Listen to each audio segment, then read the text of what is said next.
ka sana nga dili malimot.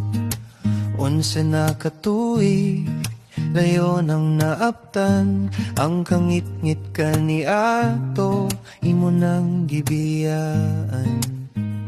Dili sayon ang dalan nga gilaktan, puno sa pagsulay ug mga kagul sa dughan. Apan tanawa karon nagbarog kang madasigon, uban sa kaisog nga dilig yun mataro.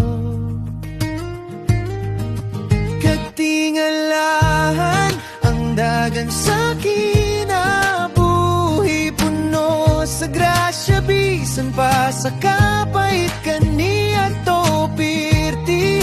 Kay gibili nimo ang maminaw sa kasing-kasing. Ang Diyos ang sentro, siya ang nag-iya sa mataglakang, sa kalipay o kasakit, padayon sa pag-uswag. Klaro ang imong kahayag,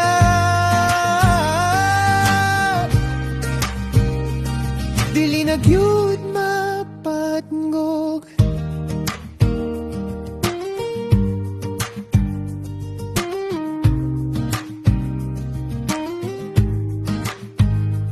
Ang mga pagtulunan na himong pundasyon sa imong pagkatao, bago ng pananawon, dili na magpadala sa sulog sa kalibutan. Kayang tinuod nga kusog sa pagpaubos makitaan.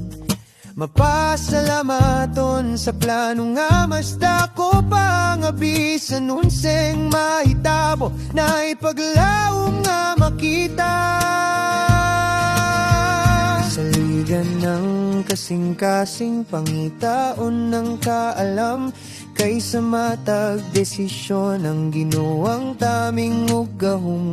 Unsa katuig nga kaisog, unsa katuig nga grasya, garbo ka na mo klaro sa imong bag-ong mithi ug gugma.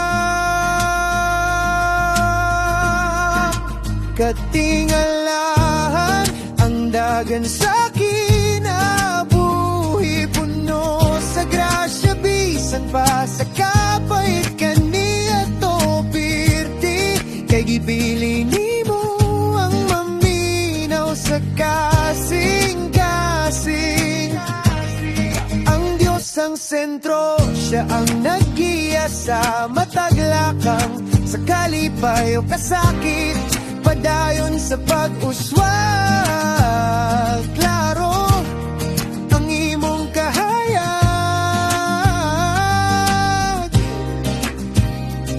dili na gyud mapatngog, padayon sa unahan,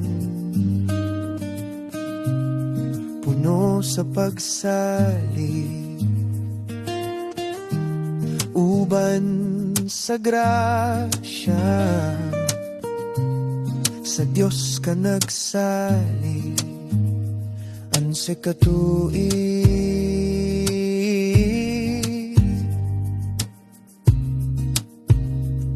ugang tud sa kahangturan.